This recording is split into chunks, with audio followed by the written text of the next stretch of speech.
Hello and welcome to study IAS. My name is Aditi और आज मैं फिर से लेकर आ गई हूँ आपके लिए ज्योग्राफी एनसीईआरटी क्लास 8 की समरी।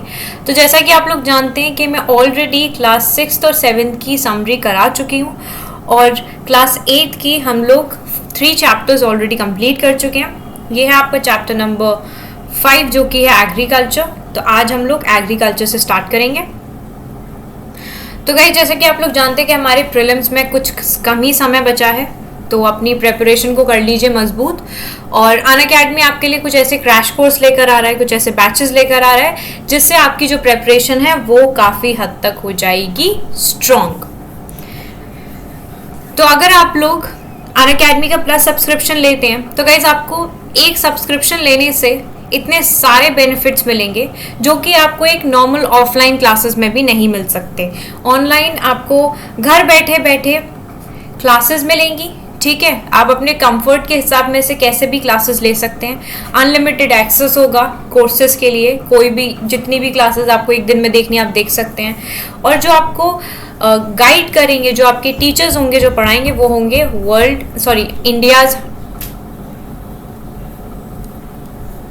इंडियाज टॉप एजुकेटर्स जो कि आपको एक ही प्लेटफॉर्म पे मिलेंगे।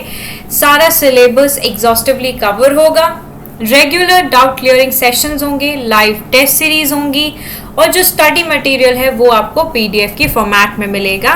देन आंसर राइटिंग सेशंस भी होंगे, मेंटोरशिप होगी, गाइडेंस होगा। तो इतनी सारी चीज़ें मिल रही हैं आपको सिर्फ और सिर्फ एक सब्सक्रिप्शन लेने की वजह से। तो क्यों ना आप इतने सारे बेनिफिट्स को अवेल करें। इतनी सारी चीज़ें, इतने जो आपको ऑफलाइन क्लासेस में नहीं मिलेंगी वो सारी आपको घर बैठे मिल रही हैं, इतने फ़ायदे मिल रहे हैं। और आपकी जो प्रेपरेशन है, UPSC is one of the most difficult exams in India और इसको करने के लिए करीब लाखों बच्चे फॉर्म भरते हैं, इतने सारे बच्चे बैठते हैं इस एग्ज़ाम के लिए।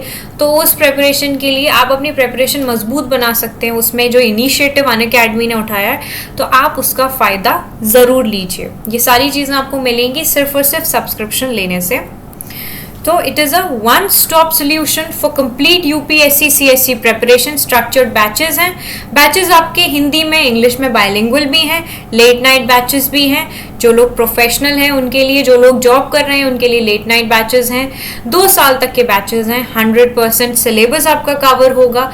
वास्ट रेंज ऑफ ऑप्शनल्स है और prelims test series with evaluation और मेंस की टेस्ट सीरीज भी एवेल्युएशन के साथ कराई जाएंगी। डेडिकेटेड डाउट क्लियरिंग क्लासेस होंगी आपकी और डेली करंट अफेयर्स प्रैक्टिस होगी। Current affairs as you know कि it's very important for exam, ठीक है। फिर ऐसे हो गया, आंसर राइटिंग प्रैक्टिस हो गई। तो सारी चीज़ें आपको एक जगह मिल रही हैं। आप अपनी परफॉर्मेंस को एनालाइज भी कर सकते हैं। एनालिसिस करना इस एग्जाम में बहुत ज़्यादा ज़रूरी है।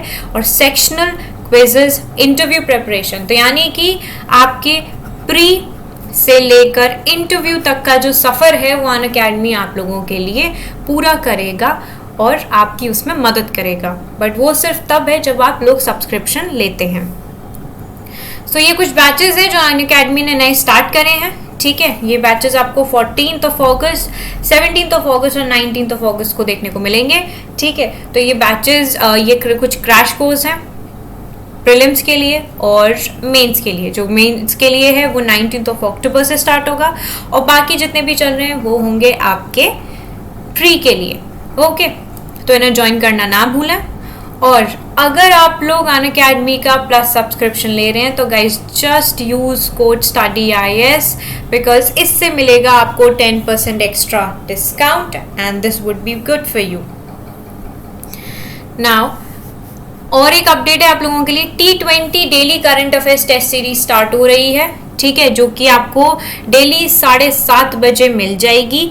20 क्वेश्चंस होंगे इसमें 20 मिनट में और 40 मार्क्स होंगे और टेस्ट एनालिसिस भी ज़रूर देखने को मिलेगा आपको, okay. So you can join it from all these YouTube channel और हिंदी में भी है एंड देन टेलीग्राम लिंक है, ये फेसबुक लिंक है, okay. So you can join from all these वे।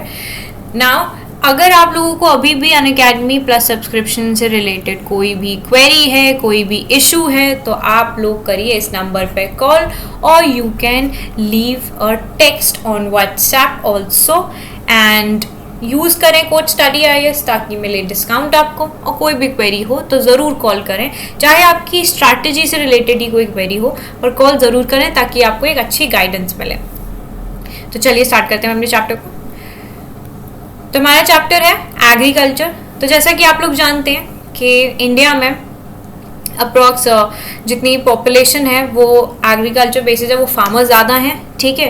तो एग्रीकल्चर ही ऑक्यूपेशन है बहुत सारे लोगों की। तो आज हम लोग जानेंगे कि एग्रीकल्चर बेसिकली होता क्या है। तो एग्रीकल्चर में क्या होता है, ये ट्रांसफॉर्मेशन है प्लांट्स का इनटू अ फिनिश प्रोडक्ट। जो प्लांट्स हैं हमारे, उनको फिनिश प्रोडक्ट में कैसे चेंज किया जाता है ताकि जो उनकी एक इकोनॉमिक वैल्यू बने, ठीक है। तो इसके लिए 3 तरह की एक्टिविटीज़ की ज़रूरत होती है, और ये 3 टाइप्स ऑफ इकोनॉमिक एक्टिविटी हैं आपकी। एक तो होती है प्राइमरी, दूसरी सेकेंडरी, और तीसरी होती है टर्शरी। अब प्राइमरी में क्या होता है, प्राइमरी में एक्सट्रैक्शन होता है, प्रोडक्शन होता है नेचुरल रिसोर्स का, ठीक है। एक्सट्रैक्शन प्रोडक्शन कैसे, जैसे मान लीजिए कि आपने गन्ने देखे होंगे, शुगर केन, ठीक है, शुगर केन की खेती है, गन्नों की खेती है कहीं, तो जो गन्नों का रस होता है उससे बहुत सारी चीज़ें मिलती हैं। तो पहली चीज़ क्या, प्राइमरी एक्टिविटी में क्या हुआ कि प्रोडक्शन हुआ, ठीक है। उसको उसके मतलब गन्ने को उगाया गया, ठीक है, फिर उससे वो जो जूस है उसका एक्सट्रैक्ट किया गया, तो वो प्राइमरी एक्टिविटी में आ जाता है आपका, ठीक है। तो जैसे कि एग्जांपल आपका एग्रीकल्चर है, फिशिंग है, गैदरिंग है, तो ये आ जाते हैं आपके प्राइमरी एक्टिविटी। अब सेकेंडरी में क्या होगा, प्रोसेसिंग होगी उस चीज़ की, ठीक है। जो भी चीज़ है उसकी प्रोसेसिंग हो गई। अब जो गन्ने का रस निकाला तो उसकी प्रोसेसिंग होगी, उसे चीनी बनाई जाएगी या कुछ भी बनाया जाए, ठीक है। सो मैन्युफैक्चरिंग होगी, जैसे मैन्युफैक्चरिंग ऑफ स्टील होती है, बेकिंग ऑफ ब्रेड होती है, वीविंग ऑफ क्लॉथ होता है, ठीक है, कपड़ा बनता है तो उसकी वीविंग होती है कि नहीं, तो उसी हिसाब से चीज़ें होंगी आपकी सेकेंडरी एक्टिविटी में। और जो टर्शरी एक्टिविटी है, अब देखिए 2 चीज़ें हो गई कि हमने गन्ने से जूस एक्सट्रैक्ट कर लिया, ठीक है, पहली प्रोसेस में, और दूसरी प्रोसेस में क्या हो गया कि उससे हमने चीनी बना ली, चीनी बन गई। अब क्या करना है हमें, अब हमें उसको बेचना पड़ेगा, ठीक है, या कहीं उसकी एडवर्टाइजमेंट करनी पड़ेगी, ठीक है, या फिर हमें ट्रेड के लिए बात करनी पड़ेगी, इंश्योरेंस करना पड़ेगा, बहुत सारी चीज़ें, तो वो आती हैं आपकी टर्शरी एक्टिविटी में, ठीक है। तो ये हैं आपकी 3 एक्टिविटीज़, ठीक है, जो कि इन्वॉल्व होती हैं एग्रीकल्चर में। तो agriculture it's a primary activity जो कि फेवरेबल है on the topography of soil, climate which are vital for agriculture activity. तो जो हम एग्रीकल्चर करते हैं फार्मिंग के लिए, कुछ चीज़ें होती हैं जो कि बहुत ज़रूरी होती हैं। पहली चीज़ कि टोपोग्राफी जो सॉइल की है वो अच्छी हो, क्लाइमेटिक कंडीशंस अच्छी हो, जो कि हमारी फसल को अच्छा बना दें। फार्म सिस्टम देखते हैं। अब जैसे कि आप लोग जानते हैं कि अगर हम लोग चाय बनाते हैं, ठीक है, तो मान लीजिए चाय के लिए आपको क्या क्या चीज़ की ज़रूरत होती है, टी लीव्स की ज़रूरत होती है, ठीक है, फिर उसमें आपको शुगर की ज़रूरत हो गई, फिर मिल्क की हो गई, ठीक है, एंड पानी की ज़रूरत हो गई। So you need water also, and you need that flame also, like you need stove also for that. तो ये क्या है, ये हमारे पास मान लीजिए ये सारी इनपुट है हमारे पास कि ये भाई साहब, ये जब हम चाय बनाएंगे तो ये सारी चीज़ें उसमें डाली जाएंगी, ओके। सो ये हो गई आपकी इनपुट, ये सारी इनपुट वाली चीज़ें हैं, ठीक है। नाउ अब ऑपरेशन, यानी कि अब क्या किया जाएगा, अब इनको ऐसे ही तो मुंह में डाल के चाय तो बन नहीं जाएगी कि भाई थोड़ी चाय पत्ती खा लेते हैं, थोड़ी चीनी खा लेते हैं, थोड़ा दूध पी लेते हैं, थोड़ा पानी पी लेते हैं, चाय बन जाएगी अंदर जाके, ऐसा तो नहीं होगा। अब इसको करने के लिए एक प्रोसेस होगी, है ना, एक ऑपरेशन करना पड़ेगा, पूरे एक प्रोसेस होनी चाहिए इसको करने के लिए। तो उस प्रोसेस में क्या होगा कि पैन लिया जाएगा, ठीक है, उसको आप लोग स्टोव पे रखेंगे, देन उसमें आप लोग पानी डालेंगे पहले, फिर उसमें टी लीव्स डालेंगे, उसमें शुगर डालेंगे, मिल्क डालेंगे, फिर उसके बाद बन जाएगी आपकी चाय। फिर उसके बाद आपकी चाय बन गई, ठीक है। तो ये था क्या, पहले तो आपकी इनपुट हो गई, इनपुट में ये सारी चीज़ें थी जो हमने इस प्रोसेस में डाल दी। तो ये क्या हो गया आपका, ये हो गया ऑपरेशन जो कि हमने किया इन सारी चीज़ों के साथ उसमें डाल के, और उससे हमारे पास आउटपुट आ गई। आउटपुट क्या आई, चाय आ गई, ठीक है। अब चाय आ गई, सब बन गई, पी लीजिए। तो यही होता है एग्रीकल्चर फार्मिंग, मतलब फार्मिंग जो सिस्टम है, पर्टिकुलरली सिस्टम है ये पूरा। और उस सिस्टम में क्या है कि हमें इनपुट में डालनी पड़ती है सीड्स, फर्टिलाइजर्स, मशीनरी, लेबर, ठीक है। फिर क्या करना पड़ता है, उसमें ऑपरेशन की ज़रूरत होती है। ऑपरेशन क्या है कि प्लाइंग होगी, सोइंग होगी, इरिगेशन होगा, वीडिंग होगी, हार्वेस्टिंग होगी, ये सारी एक्टिविटीज़ होंगी, इसमें ये सारे ऑपरेशंस होंगे, तब जाके हमें मिलती है वो फसल, वो क्रॉप्स मिलती हैं, वुल मिलती है, डेयरी मिलती है, पोल्ट्री प्रोडक्ट्स मिलते हैं। इतनी मेहनत करने के बाद पहले हम चीज़ें कलेक्ट करेंगे, कलेक्ट करने के बाद हम उस पर हम उस पर वर्क करेंगे। ऑपरेशन क्या है उसमें, उसे कैसे बनाना है, कैसे सही करना है, कैसे देखभाल करनी है, वो सारी चीज़ें तब जाके हमें मिलती हैं क्रॉप्स, ठीक है। तो ये क्या है, ये पर्टिकुलर एक पूरा सिस्टम है एग्रीकल्चर का।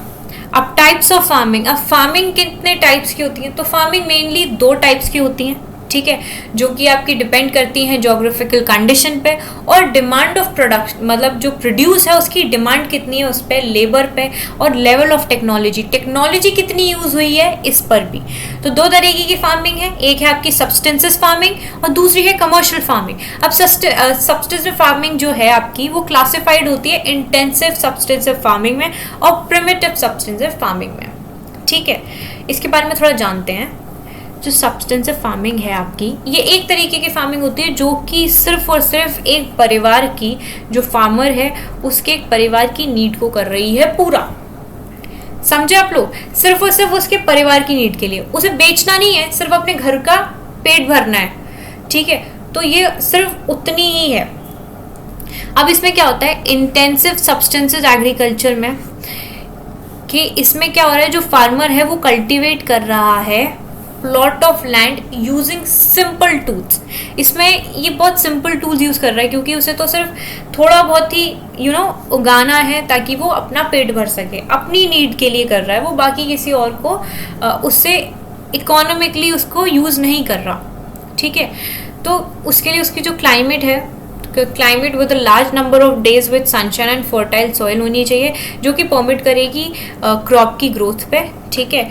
एंड फिर बात करते हैं हम प्रिमिटिव सब्सटेंसिव एग्रीकल्चर के बारे में। तो इसमें क्या होता है, इसमें ये 2 तरीके की मेथड्स को यूज़ करते हैं। इसमें एक तो होती है आपकी शिफ्टिंग कल्टीवेशन, दूसरी होती है आपकी नोमैडिक हर्डिंग, ठीक है। अब इसमें क्या हो रहा है, इसमें ये हो रहा है कि जो शिफ्टिंग कल्टीवेशन है, शिफ्टिंग कल्टीवेशन शायद आप लोग जानते हो स्लैश एंड बर्न टेक्निक होती है। अब स्लैश एंड बर्न कैसे, कि एक प्लॉट होता है लैंड का, उसको कर दिया जाता है क्लियर, ठीक है। क्लियर कैसे किया जाता है, पेड़ों को काट के, फिर उनको जला दिया जाता है। अब क्या होता है, जो एशेज होते हैं ना वो हो जाते हैं सॉइल के साथ मिक्स और वहाँ पे क्रॉप्स ग्रो हो जाती हैं, ठीक है। अब जैसी ये सॉइल है आपकी वो अपनी फर्टिलिटी लूज कर देती है, जैसी फर्टिलिटी लूज होती है और लगता है कि जो लैंड है इट इज़ लेस अबंडेंट, तो फिर वो लोग क्या करते हैं, वो दूसरी जगह चले जाते हैं, दूसरे प्लॉट पे चले जाते हैं, वहाँ पे कल्टीवेशन करते हैं। तो इसको बोलते हैं slash and burn technique. Although it's not that very good but people use this technique for उनको ऐसा लगता है कि it's a very good technique to use. और आपके अमेजन बेसन है वहाँ पे ये ज़रूर होती है। नाउ बात करते हैं नोमैडिक हर्डिंग के बारे में। तो हर्ड्समैन जो होते हैं, ठीक है, जो आपकी भेड़ बकरी वगैरह ये सारे जो शेफर्ड्स वगैरह होते हैं, ठीक है। तो ये एक जगह से दूसरी जगह मूव करते हैं अपने एनिमल्स के साथ, किस लिए, for fodder and for water, ठीक है। तो इस टाइप ऑफ मूवमेंट को, मतलब this type of movement arise in the response to climatic constraint and terrains. अब क्या होता है कि कभी कभी बहुत नेचुरल कैलेमिटीज़ हो जाती हैं कि बाढ़ आ गई, ड्राउट हो गया, तो उस वजह से भी लोगों को एक जगह से दूसरी जगह मूव करना होता है, ठीक है। तो that kind of a thing is been known as nomadic herding. Next thing, जो मेन क्रॉप है यहाँ पे वो है चावल, ठीक है। और शिफ्टिंग कल्टीवेशन से आपको मेज़ है, याम है, पोटैटोज़ हैं और कसावा, ये चीज़ उगाने को मिलती हैं। और बाकी क्रॉप्स कौन कौन सी, आपकी वीट है, मेज़ है, पल्सेस हैं और ऑयल सीड्स हैं। नोमैडिक हर्डिंग में शीप, कैमल, याक और आपका गोट हो गई, ठीक है, ये कॉमनली रियर्ड एनिमल्स हैं, ठीक है, जिनसे ये लोग मिल्क, मीट, वुल, हाइड्स, इन सारी चीज़ों को प्रोड्यूस करते हैं अपनी फैमिली के लिए। ठीक है, तो यहाँ पे ये लोग जितनी भी चीज़ें कर रहे हैं ना, खाने पीने की, चाहे कपड़ों की, चाहे अपनी, तो ये सिर्फ अपनी बेसिक नीड पूरी कर रहे हैं, बाकी और कोई काम नहीं कर रहे। ठीक है, उसको इकोनॉमिकली यूज़ नहीं कर रहे, सिर्फ अपने काम के लिए यूज़ कर रहे हैं। अब एरिया की बात कर लेते हैं। तो प्रेवलेंट है इन थिकली पॉपुलेटेड एरियाज, ठीक है, जहाँ पे जो मानसून रीजन होते हैं आपका साउथ में, साउथ ईस्ट में, ईस्ट ऑफ एशिया में। और शिफ्टिंग कल्टीवेशन आपकी होती है अमेजन बेसिन में, मैंने आपको बताया था, और ट्रॉपिकल अफ्रीका में। ठीक है, और कुछ पार्ट हैं आपके साउथ ईस्ट एशिया के और नॉर्थ ईस्ट इंडिया में, जहाँ पे शिफ्टिंग कल्टीवेशन होती है। नोमैडिक हर्डिंग आपकी होती है सेमी एरिड रीजन्स में। ठीक है, जैसे सहारा हो गया, सेंट्रल एशिया हो गया, और इंडिया में कहाँ कहाँ होती है, कश्मीर में होती है। ठीक है, जम्मू कश्मीर में, राजस्थान में। तो यहाँ पे होती है क्या, नोमैडिक हर्डिंग। सो अब बात करें कमर्शियल फार्मिंग के बारे में। अब कमर्शियल फार्मिंग इज लाइक, उसमें क्या हो रहा था, उसमें तो सिर्फ इंसान अपने घर की नीड पूरी कर रहा था, बट यहाँ थोड़ा डिफरेंट है। यहाँ कैसे, यहाँ पे जो भी प्रोडक्ट बनाया जाएगा उसको बेचने के हिसाब से बनाया जाएगा, और उसमें जो मशीनरी होगी उसको ज़्यादा अच्छी, टेक्नोलॉजी का यूज़ काफ़ी अच्छा होगा इसमें। ओके, सो चलिए इसको देखते हैं। तो कमर्शियल फार्मिंग में क्या है, जो क्रॉप्स हैं उनको ग्रो किया जाता है, एनिमल्स को रियर किया जाता है, ताकि उनकी जो सेल हो मार्केट में वो अच्छी हो, उनसे जो प्रोडक्ट्स आए। So the large area is cultivated and a large amount of capital is use. अब इसमें जो अमाउंट यूज़ हो रहा है ना, वो भी काफ़ी ज़्यादा होता है। ठीक है, तो मशीन्स भी काफ़ी अच्छी यूज़ होती हैं इसके लिए।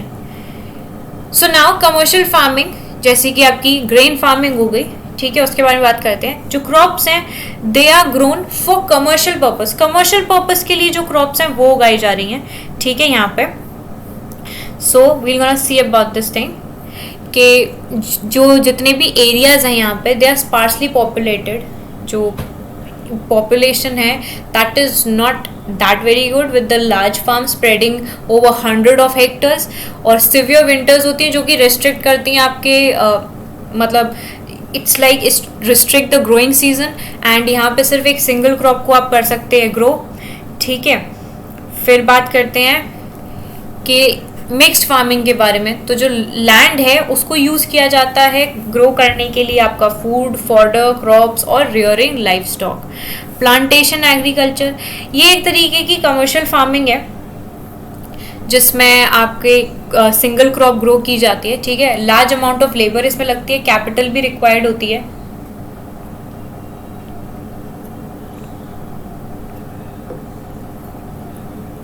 So the produce may be processed on the farm itself or in the nearby factories। अब जो प्रोडक्शन होगा इसका, जो प्रोसेस होगी वो या तो फार्म में हो जाएगी या किसी आसपास फैक्ट्री में हो जाएगी। तो जो डेवलपमेंट होगा ट्रांसपोर्ट का, नेटवर्क का, ठीक है, it is also essential for farming. तो यहाँ पे क्या है, यहाँ पे आपको पूरा कमर्शियल वे में जो काम हो रहा है वो देखने को मिलेगा। जैसे वहाँ पे सिर्फ अपना पेट पालने के लिए कर रहे थे, सिर्फ अपने खाने के लिए, अपनी फैमिली के लिए कर रहे थे, यहाँ ये लोग कमर्शियल वे में यूज़ कर रहे हैं। जो भी क्रॉप्स भी ग्रो हो रही हैं, चाहे एनिमल्स को रिएट किया जा रहा है ताकि जिनसे मिल्क या फिर आपके पोल्ट्री प्रोडक्ट्स हैं, ये सारी चीज़ें आ सकें, तो वो सिर्फ कमर्शियल पर्पस के लिए है। ठीक है, तो अब यहाँ पे जो क्रॉप्स होती हैं ग्रो, वो हो रही हैं आपकी वीट है, मेज़ है। ठीक है, मिक्स फार्मिंग में तो कोई भी हो जाएंगी, बट यहाँ पे सिंगल फार्मिंग होती है बिकॉज ऑफ द सीजन। ठीक है, जो कि रिस्ट्रिक्ट करता है, तो इस वजह से यहाँ पे वीट हो रही है आपकी, मेज़ हो रही है, यहाँ पे टी हो रही है, कॉफ़ी हो रही है, शुगर केन है, कैशियो है, रबर है, बनाना है आपका, या फिर कॉटन है। एरिया कहाँ का है, टेम्परेट ग्रासलैंड है आपके नॉर्थ अमेरिका में, यूरोप में, वहाँ होती है आपकी कमर्शियल ग्रेन फार्मिंग। ठीक है, यहाँ पे grains are been grown over year. Okay, so कहाँ होती है, नॉर्थ अमेरिका, यूरोप में और एशिया में। अब मिक्स फार्मिंग आपकी प्रैक्टिस करी जाती है यूरोप में, ईस्ट यूएसए में, अर्जेंटीना में, साउथ ईस्ट ऑस्ट्रेलिया में, न्यूजीलैंड में और साउथ अफ्रीका में। प्लांटेशन एग्रीकल्चर कहाँ होता है आपका, ज़्यादातर होता है ये ट्रॉपिकल रीजन में।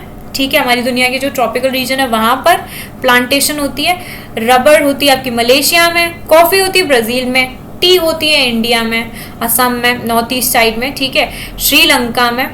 ओके, सो ये चीज़ें आप लोग अपने दिमाग में रखना कि कमर्शियल और सब्सटेंस फार्मिंग में क्या डिफरेंस होता है। उसमें वो लोग सिर्फ अपने फैमिली की नीड को पूरा करने के लिए कर रहे हैं और एरिया भी कम होता है और जो टूल्स हैं वो भी हल्के फुल्के यूज़ होते हैं, ठीक है। बट यहाँ क्या है, ये पूरा एक कमर्शियल पर्पस है, इनको खेती करनी है और उसके बाद बेचना है, उसकी एक वैल्यू लगा रहे हैं, इकोनॉमिक वैल्यू लगा रहे हैं, तो इस वजह से they need a lot of things.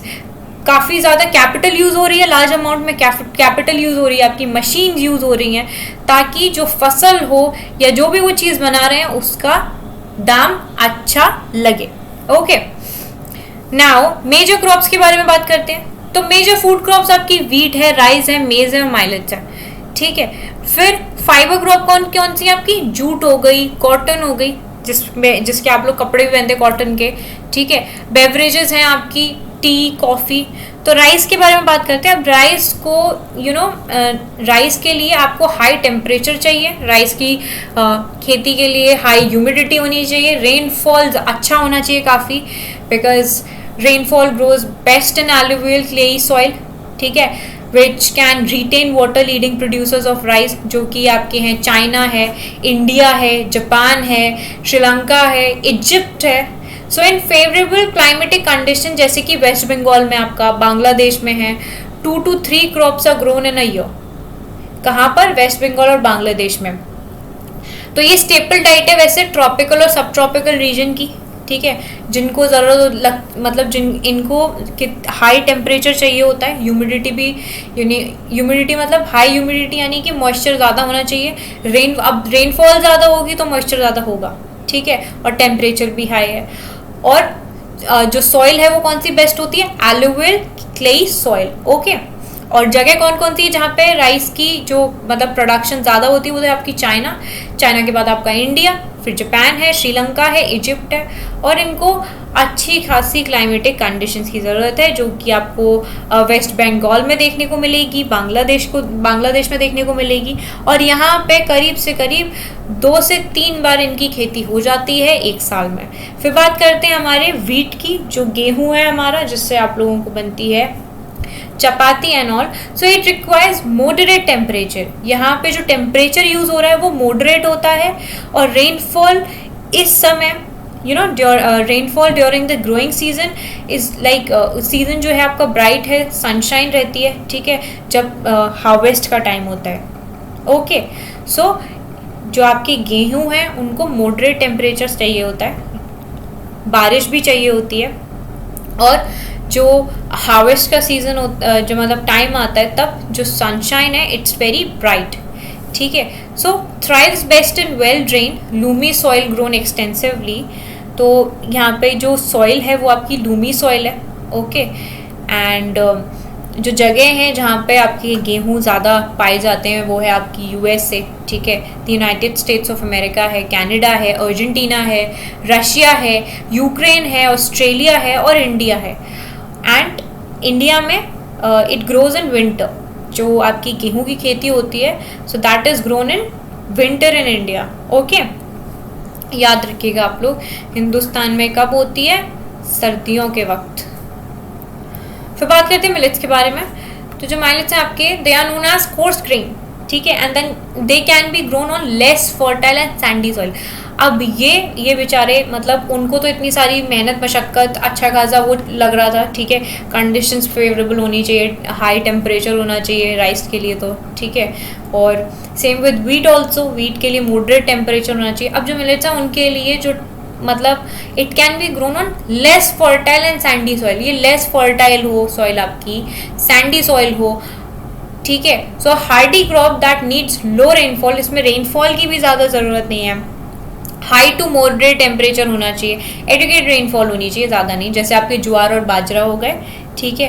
रागी हो गई आपकी, जो इंडिया में आपको देखने को मिलेगी, और नाइजीरिया में, चाइना में, नाइगर में, तो ये इन सारी जगह भी आपको देखने को मिलती है, ठीक है।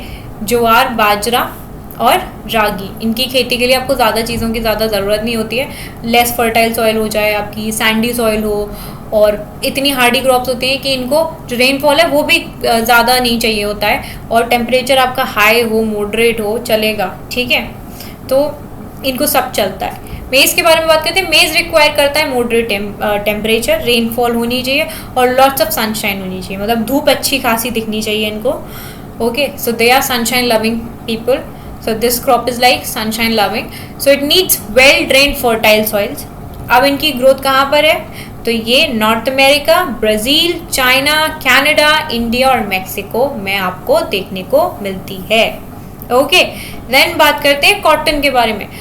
कॉटन रिक्वायर करती है हाई टेम्परेचर, लाइट रेनफॉल होना चाहिए, okay, 2-10 Frost free days and bright sunshine होनी चाहिए to grow.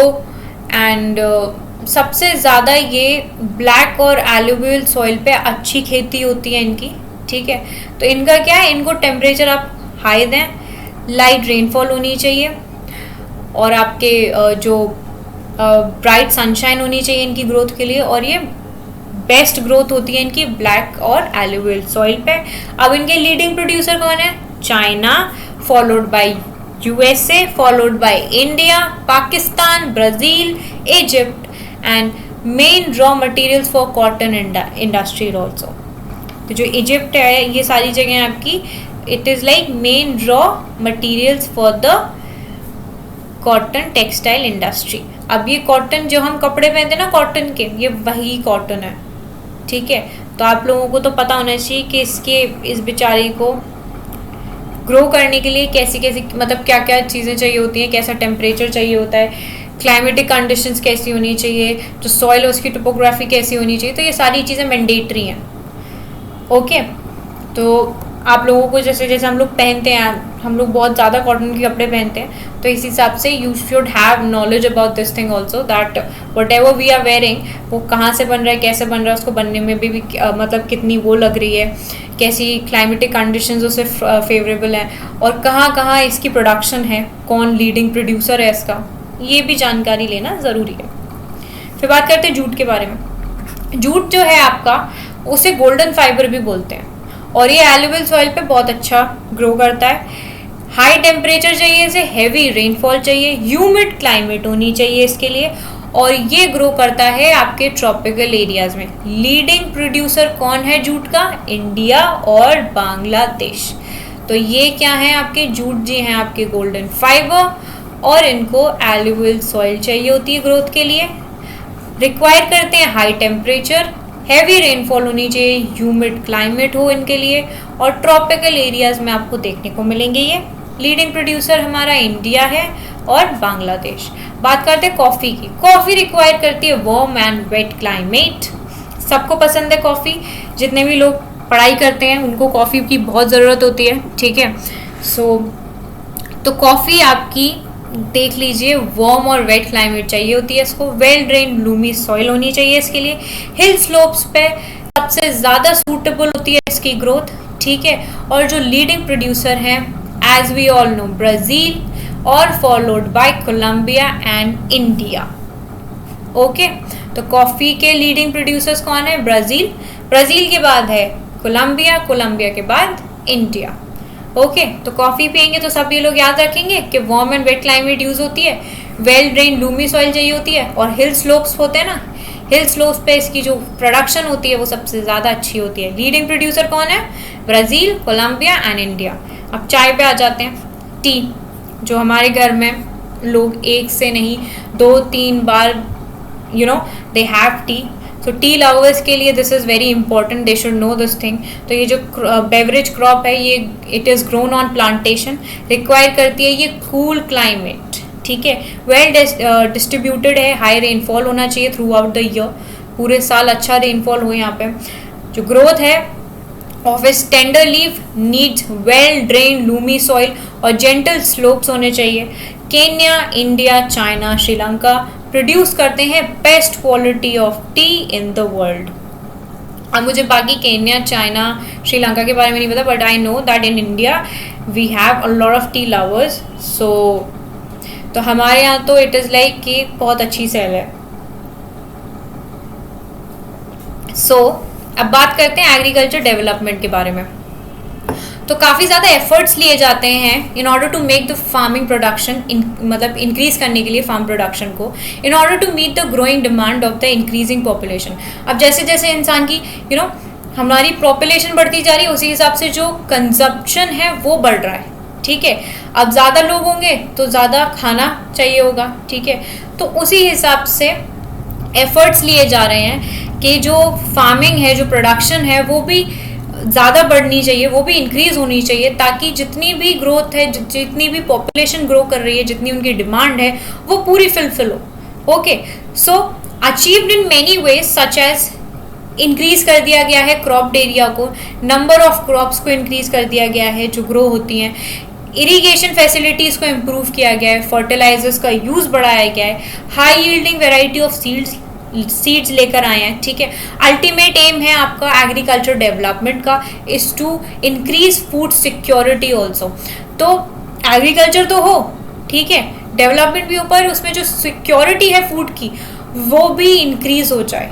Okay, then developing countries हैं with large populations practice intensive agriculture, वे जो क्रॉप्स हैं वो ग्रो कर रही हैं स्मॉल होल्डिंग्स पे, mostly for the subsistence, larger holdings are popular for commercial agriculture as well, ठीक है। तो ये कुछ डेवलपमेंट्स हैं, ये कुछ चीज़ें हैं जो कि करी जा रही हैं ताकि जो प्रोडक्शन है क्रॉप्स का, जो फार्मिंग है, वो इतनी रेज हो जाए कि वो जितनी पॉपुलेशन बढ़ रही है और उनकी डिमांड को फुलफिल करने के लिए वो उतनी तादाद में बढ़ जाए, ठीक है। कंजप्शन ज़्यादा हो रहा है पर प्रोडक्शन थोड़ी कम है, तो प्रोडक्शन और बढ़ जाए। ओके, सो क्या क्या चीज़ें ली गई, इसके लिए क्या क्या एफर्ट्स किए गए हैं। एक तो ये कि जो क्रॉप एरिया है उसको बढ़ा दिया गया है, जो नंबर ऑफ क्रॉप्स हैं उनको बढ़ा दिया गया है जो ग्रो होती हैं, इम्प्रूव किया गया है इरिगेशन फैसिलिटीज़ को, फर्टिलाइजर्स का यूज़, ठीक है। फिर आपकी high yielding variety of seeds. तो इसका क्या अल्टीमेट एम इनका जो है एग्रीकल्चर डेवलपमेंट का, वो सिर्फ यही है कि जो एक तो इंक्रीज हो आपकी क्रॉप की प्रोडक्शन, बल्कि साथ में फूड सिक्योरिटी भी इंक्रीज होनी चाहिए, ठीक है। जो खाना है हमारा, it should B securely, like जो अब ग्रो भी कर रहे हो तो वो सिक्योरिटी में हो, मतलब it should be secure for consumption and all. Okay, so these are the जो डेवलपिंग कंट्रीज हैं आपकी, ठीक है, जिनकी पॉपुलेशन ज़्यादा है, तो वो प्रैक्टिस करती है इंटेंसिव एग्रीकल्चर को, ठीक है, जहाँ पे जो क्रॉप्स हैं they are grown on small holdings mostly for the substantial work, ठीक है। और जो लार्ज होल्डिंग होती है वो पॉपुलर है कमर्शियल एग्रीकल्चर के लिए, ठीक है। तो ये था आपका एग्रीकल्चर चैप्टर एंड हम लोग कल डिस्कस करेंगे इंडस्ट्रीज चैप्टर से, ठीक है। तो गाइज मिलते हैं कल नए चैप्टर के साथ। अगर आपको इसमें कोई भी क्वेरी हो, just tell me in the comment box down below. And one more thing, if you have any problem regarding your strategy, regarding anything, just call on this number or you can WhatsApp us. Okay, और Unacademy का plus subscription लेना चाहते हैं तो ये code ज़रूर use करें study IAS को। ओके, और अगर आपको ये सीरीज़ अच्छी लग रही है तो इसे लाइक करें, शेयर करें, चैनल को सब्सक्राइब करें। तब तक के लिए bye bye, take care and have a wonderful day ahead. Bye bye, कल मिलेंगे।